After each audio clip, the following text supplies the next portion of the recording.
নমস্কার, আশা করি আপনারা সবাই ভালো আছেন। একটা কিন্তু চিন্তার একটা আপডেট উঠে আসছে। চিন্তার এটা সত্যিই কারণ, ওই জন্য আমি ইমিডিয়েটলি ভিডিওটা ক্রিয়েট করে বানাচ্ছি। কারণ অনেকজনের কিন্তু রেশন কার্ড বাতিল হয়ে যাচ্ছে। এই আপডেটটাই কিন্তু উঠে আসছে।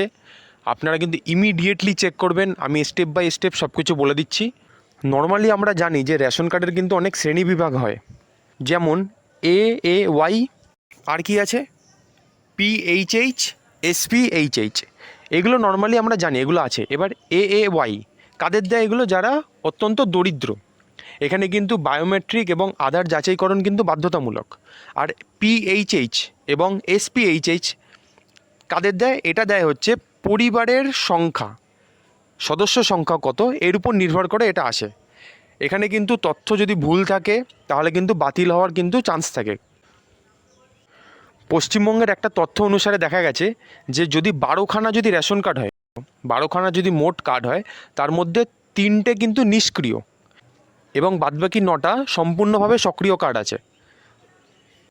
এখন যে আপডেটটা উঠে আসছে সেখানে দেখা যাচ্ছে যত সক্রিয় কার্ড আছে সেখানে কিন্তু প্রচুর পরিবারের কিন্তু কার্ডগুলো বাতিল করে দেওয়া হচ্ছে। একটা জিনিস খেয়াল করা যাচ্ছে, যেসব পরিবারের যে হেড অফ দ্য ফ্যামিলি আছে, যিনি HOF আছেন, হেড অফ দ্য ফ্যামিলির যদি মাসিক আয় যদি 15,000 টাকার বেশি হয়, তাহলে কিন্তু তাদের পুরো পরিবারের মানে HOF-এর আন্ডারে যত লোক আছে তাদের সবার কার্ড কিন্তু বন্ধ করিয়ে দেওয়া হচ্ছে, রেশন কার্ডটা বন্ধ করিয়ে দেওয়া হচ্ছে। মানে আমি যদি আরেকটু সোজাভাবে বলার চেষ্টা করি জিনিসটা এখানে কী লেখা আছে, মনে করুন আপনার বাড়িতে 4জন লোক। এখন আপনার বাড়িতে 4জন লোক, 4জন লোকের মধ্যে এই চারজন লোকের মধ্যে ইনি হচ্ছেন হেড অফ দ্য ফ্যামিলি। এখন এনার আয় হচ্ছে 15,000 টাকার বেশি। তাহলে কি হচ্ছে, এই টোটাল 4জনের রেশন কার্ডটা বন্ধ করিয়ে দেওয়া হচ্ছে। আশা করি বোঝাতে পারলাম জিনিসটা। এইবার কি করবেন?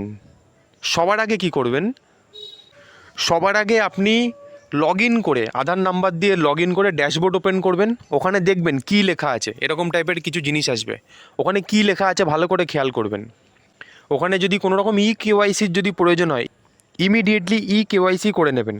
ওখানে যা যা লেখা থাকবে, যদি কোনো কিছু ডিউ থাকে সেগুলো করে নেবেন।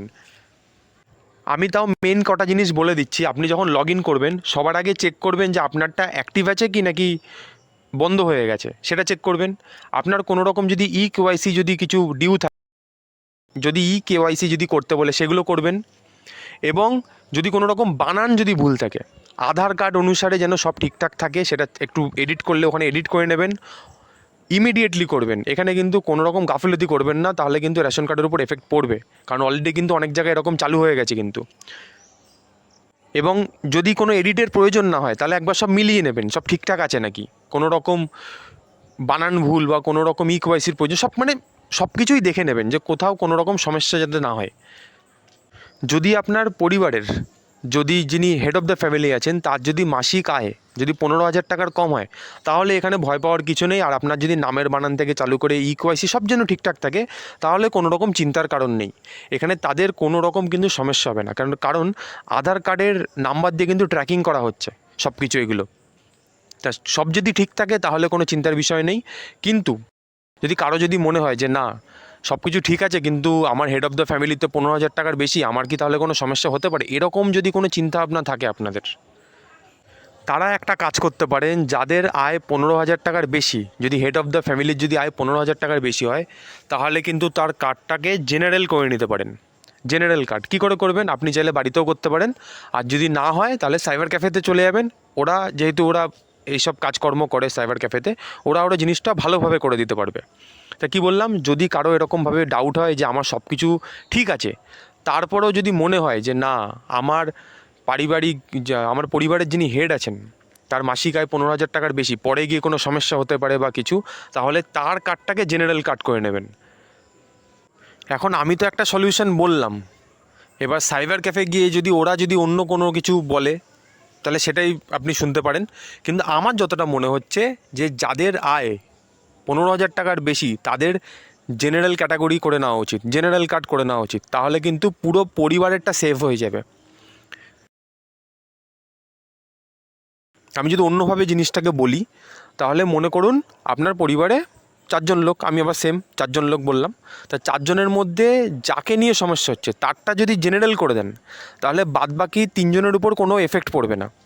কিন্তু যাকে নিয়ে সমস্যা হচ্ছে সেই হেড অফ দ্য ফ্যামিলি যদি কার্ড বন্ধ হয়ে যায়, যদি তার AA বা PHH যাই কার্ড থাকুক না কেন, তারটা যদি বন্ধ হয়ে যায় তাহলে কিন্তু ওই হেড অফ দ্য ফ্যামিলির আন্ডারে যতগুলো কার্ড থাকবে সেগুলোও কিন্তু বন্ধ হয়ে যাবে।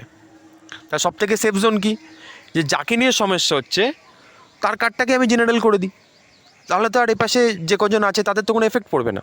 তাও আমি বলবো আপনি সাইবার ক্যাফে অবশ্যই যাবেন, তাদের সাথে একটু পরামর্শ করবেন, ওরা কি বলছে অবশ্যই শুনবেন। আমার মত আমি দিলাম, আমার তো এটাই মনে হচ্ছে এটাই করা সবচেয়ে বেস্ট হবে, তাই জন্য আমি বলে দিলাম।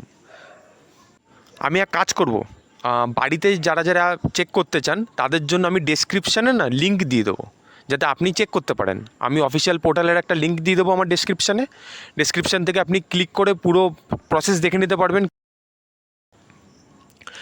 আর কারো যদি কোনো রকম অসুবিধা হয়, কিছু হয়, আমাকে কমেন্ট করবেন, আমি চেষ্টা করব তাকে রিপ্লাই দেওয়ার। তা আমি আরেকবার বলে দিই জিনিসটা, যে সবার আগে চেক করবেন যে সমস্ত কিছু ঠিক আছে নাকি, কোনো রকম KYC ডিউ আছে নাকি, KYC যেন কমপ্লিট থাকে, আপনার কার্ডটা অ্যাক্টিভ আছে নাকি সেগুলো ভালো করে চেক করে নেবেন, পরিবারের কার্ডগুলো অ্যাক্টিভ আছে নাকি সেগুলো ভালো করে চেক করবেন।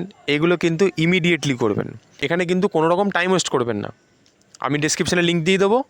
আজকের জন্য একটা ছোট্ট একটা আপডেট দিয়ে দিলাম, আমি যদি নতুন এটা নিয়ে কোনো আপডেট পাই আমি অবশ্যই জানাবো। লাস্টে একটা ছোট্ট জিনিস বলে দিই, একটা জিনিস মনে রাখবেন, আধার কার্ডের সাথে কিন্তু সব কিছু লিঙ্ক, আপনার ব্যাঙ্ক অ্যাকাউন্ট থেকে চালু করে সব কিছু। তা আপনি যদি মনে করেন কিছু লুকিয়ে চুরি রাখবেন সরকারের কাছ থেকে, সরকার জানতে পারবে না, সেটা কিন্তু একটুখানি মুশকিল আছে। সরকার ঠিক জেনেই যাবে, কারণ আধার কার্ডের সাথে কিন্তু সব লিঙ্ক আছে, আপনার ট্রানজ্যাকশান থেকে চালু করে ব্যাঙ্কের অ্যাকাউন্ট সব কিছু। তা আধার কার্ড কিন্তু ওরা ট্র্যাকিং করছে, আধার কার্ডে কীরকম টাইপের ট্রানজ্যাকশান হচ্ছে না হচ্ছে ওরা কিন্তু ওটা খেয়াল রাখছে। সেই হিসাবেই কিন্তু এগুলো সব কাজগুলো হচ্ছে, যে আধার কার্ডের উপর ডিপেন্ড করে ওরা সমস্ত কিছু ট্রানজ্যাকশান খেয়াল করছে, যে কার ইনকাম কত কী সেইটা। এই জন্য আগের থেকে সতর্ক থাকা ভালো, আমি এইটুকুনি বলবো। আমি তো নিজে সেলফ ইন্ট্রোডাকশান দিতে ভুলেই গেছি, সবাই ভিডিও শুরুতে বলে, আমি না হয় লাস্টেই বললাম। তা আপনারা যদি বিভিন্ন রকম হাইলাইটেড টপিক এবং গভর্নমেন্ট জবস, প্রাইভেট জবসের উপর আপডেট পেতে চান তাহলে কিন্তু অবশ্যই চ্যানেলটাকে সাবস্ক্রাইব করে নেবেন। তা আজকের জন্য এইটুকুনি ছিল, দেখা হবে নতুন কোনো আপডেট নিয়ে।